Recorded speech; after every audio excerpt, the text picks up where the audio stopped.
I'm going to endeavor to do better. Here we are.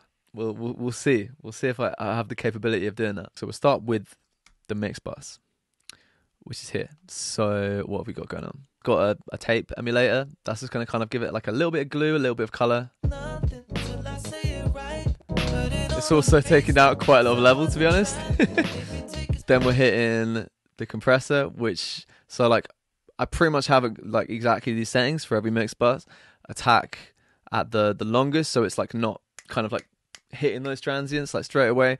Release on auto. I'll either have it on auto or the shortest one possible, because it's the mix bus. We're not trying to like slam it. We're not trying to like make like these big changes. It's like a really, really subtle glue, really subtle bit of EQ. Like, this is actually a preset that I kind of just like mess with a little bit. This is pretty much the only occasion ever that I use a preset for multi-bands.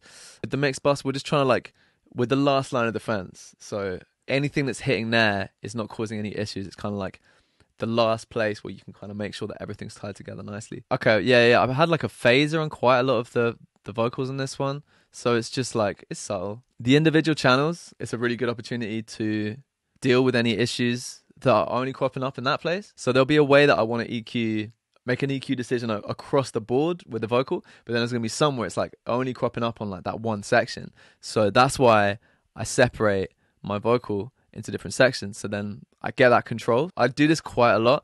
I have like a gain plugin at the end of the chain. I'll probably end up having a lot of volume automation on stuff. It's annoying when you want to make like a little change. You've got to like drag all the automation down, so just stick a gain plugin at the end and you just get this like this final level of control. Then we go to the main vocal bus. Just a tape emulator. Not really hitting it very hard at all. Yeah, then we got an EQ, just getting rid of some initial issues. I'm always recording my own voice. I know where I'll need to kind of like go in and kind of like take some stuff out, which makes it a lot easier. So gross. So like that was no good. We did not want that. I like to use multiple compressors, so it's not just like one that's just like smashing everything completely. You have like one that's doing like a little bit, and then another one that's got different settings that's just kind of like maybe getting rid of any issues that the previous one didn't do. So we're just like creating all of these different points in the chain that just like control everything. Then we're going to a multi-band compressor,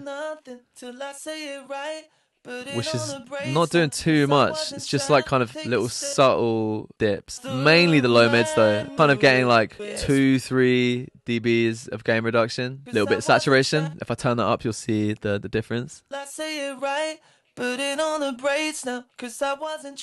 Nothing too major, man. Okay, Oxford inflator. It just like makes stuff louder without actually making it louder. It's just like a perceived volume thing. Then we've got a little bit of EQ, just like kind of like giving it a bit of air, giving it a little bit of like 5K around. Okay, are we hitting this with the second compressor? Barely. This is interesting. I probably wouldn't do this, to be honest. I'd probably want that to hit it quite a bit more, but I mean, de-esser, and then we're just hitting soothe. So we're getting rid of just some of these kind of sharp points between like 1 and 4K especially. And then again, it's gain plugin at the end, which I haven't actually done anything with, but yeah, it just gives you that final control. Let's compare that on and off.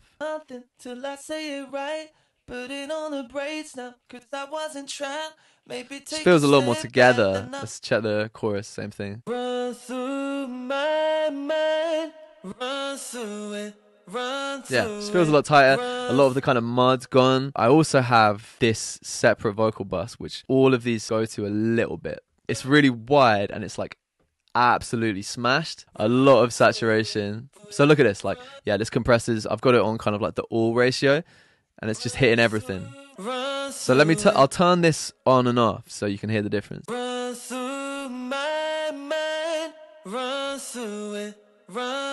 it's really subtle.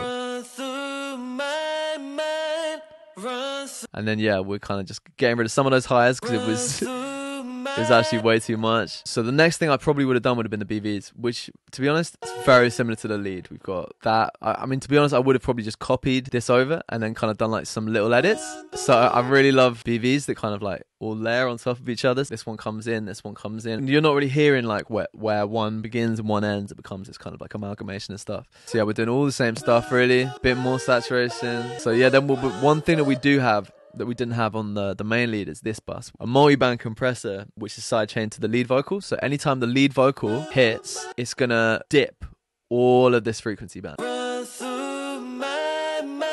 So it's not doing it that much, like less than 3 dB. But what it's going to mean is the BVs are never going to get that much in the way of the lead. That's the aim for that one. It's a really, really good way of controlling a bus at the end. So like maybe there's some parts of that BV that aren't actually getting in the way. By using the multiband, you're not just like across the board getting rid of those frequencies. You're just doing it every time the lead is hitting, and especially every time the BVs are getting in the way of the lead, it will just like dip them out of the way. Yeah, just feel a bit more controlled. Try, but I can't lie. So yeah, we got this vocoder. I love this vocoder, man.